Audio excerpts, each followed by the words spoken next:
If you are running a business in Ethiopia right now, or if you are looking at the market from the outside, thinking about investing there, you already know the ground isn't just shifting, it's undergoing a massive structural overhaul between the flotation of Ethiopia and Birr, the multi-billion-dollar IMF extended credit facility program, and the renewed push to finalize the World Trade Organization's accession. So Ethiopia is fundamentally rewriting its economic rules. Speaking of the long-term impacts of this change, whether this is what the country needs or whether it should have been avoided, is still very much to be determined. It is a very high-stake gamble that we can agree on, and the final outcome is going to depend heavily on how these transitions are managed across a lot of different spectrums.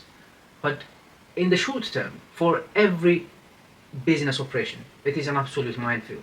Markets do not adjust to massive policy shifts overnight. During this transition, the distance between what the policy says on paper and how it hurts cash flow on the ground is massive. Think about the loss carry forward scheme, a standard rule that lets a business use a loss from a bad year to offset its tax bill in the future profitable years. There is a very real economic reality to consider here. With the government under so much pressure to fill the deficit right now, declaring a tax loss or actually getting that scheme approved is going to be incredibly difficult. The tax authorities are starving for cash and they need every cent to plug the gap. So now let's break down how that plays out, because it points out a massive reality of doing business under an IMF program. So technically speaking, is the government going to pass a law that outlaws the loss carry forward scheme or rule? Absolutely not. That's a standard globally accepted accounting principle. And if Ethiopia legally banned that, foreign direct investment would evaporate instantly, and international trade bodies would hit the panic button immediately. But even though the law stays and says the same, the practical application changes entirely. The insight that the government is starving for cash is 100% correct. Because if a business declares a loss today, it is instantly putting a giant target on its back. So when a country enters an IMF program, local tax authorities are handed an incredibly aggressive revenue collection target that they cannot easily meet.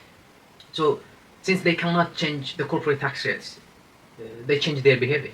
And if you file a tax return showing a net loss, you'll not get a polite nod and a tax credit. Instead, you will trigger an immediate, microscopic, hyper-aggressive tax audit.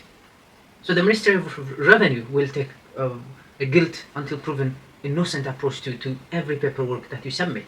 So they will scrutinize deductions,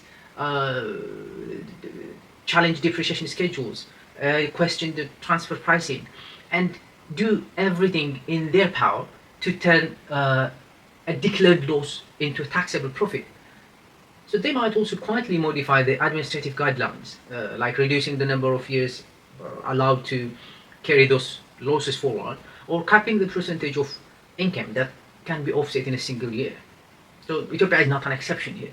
So to just wrap up this point, no, the loss carry forward scheme is not going to be legally dead, but functionally relying on it to save the cash flow during a down year is a massive gamble, and the bureaucracy will make businesses to fight tooth and nail for every single birr. So this brings us to the broader pitfall of navigating the IMF landscape. The IMF does not just hand over billions of dollars without strings attached. And their program requires what they call revenue mobilization and fiscal consolidation. In a plain English, which means the government must stop spending money that it doesn't have, and it must squeeze more revenue out of the local economy. So for business owners, this triggers a massive cost-push inflation combined with severe credit crunch. The first thing is we all say goodbye to state cushions, the fuel subsidies, electricity subsidies, logistics, and protections, which are steadily being dismantled to balance the state budget. So the foundational operational costs are going to march upward.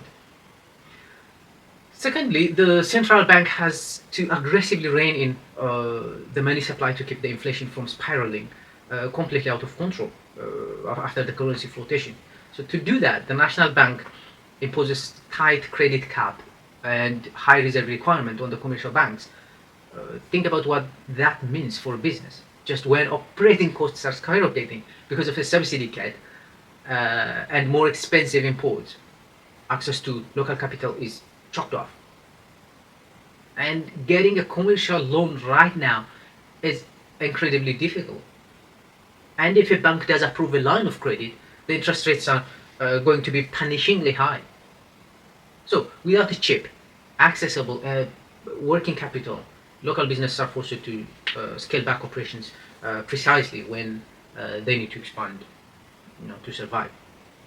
Now, let's layer the WTO accession on top of this IMF pressure, because this is where the long-term structural game is won or lost. Ethiopia has been negotiating this entry into the World Trade Organization for over 2 decades, I would say, and the current administration is making a definitive push to cross the finish line. When we talk about joining the WTO, we are talking about liberalizing trade, lowering import tariffs, and opening up sectors like banking, telecom, and logistics to foreign companies. And this brings us to an absolute, unshakable golden rule of international trade. When you open the front door to let outsiders in, you better make them sure that there is enough domestic production, which is ready to march out through that exact same door. International trade is a very brutal two-way street. Lowering tariff walls means global productions can enter the domestic market with a total ease. But if local industries are not producing a highly competitive export goods, that open door becomes a one-way drain on the country's wealth. So this is the biggest pitfall of all. Like for decades, many of Ethiopia's domestic businesses survived simply because they were protected by a giant amount of state protectionism. High tariffs made imported goods too expensive and giving local manufacturers a captured guaranteed market. So when those tariff walls dropped under the WTO rules, the protection completely vanishes. And if a factory or a business is inefficient, if it uses outdated technology, or if it produces a low quality good, it's about to face a very, very rude awakening. Businesses will find themselves competing head to head with the hyper efficient, massive global corporations right inside their own backyard. So if the country is only opening the door to consume foreign goods rather than producing and exporting its own high value products, the trade deficit will explode.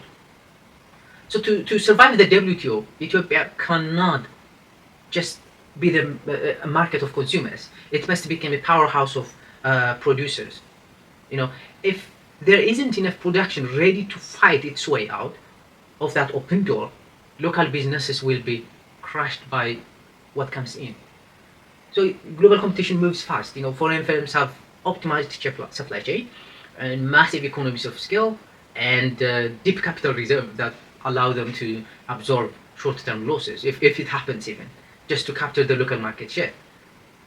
Furthermore, joining the WTO means adopting international legal regimes, and here we are talking about strict intellectual property rights enforcement, complex sanitary measures for agricultural trade, and a highly transparent technical barriers to trade. So the era of operating in regulatory gray areas or relying on informal business workarounds is quickly coming to an end. Compliance is becoming standardized, mandatory, and also expensive at the same time. But I'm going to repeat this again. Whether these massive reforms are the exact right medicine for the macroeconomic system of Ethiopia or the path that should have been managed differently remains to be seen. A fully floated currency, a fiscal discipline, and the WTO integration can open up lines to a global capital.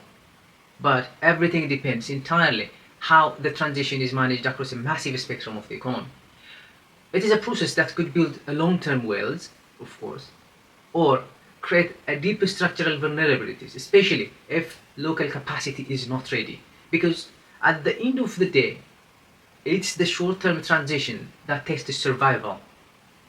Anyone who is operating a business in Ethiopia right now understands that cash flow is their absolute shield, and they do not plan a year around easy tax write-offs. They do not expect a cheap or easy bank credit.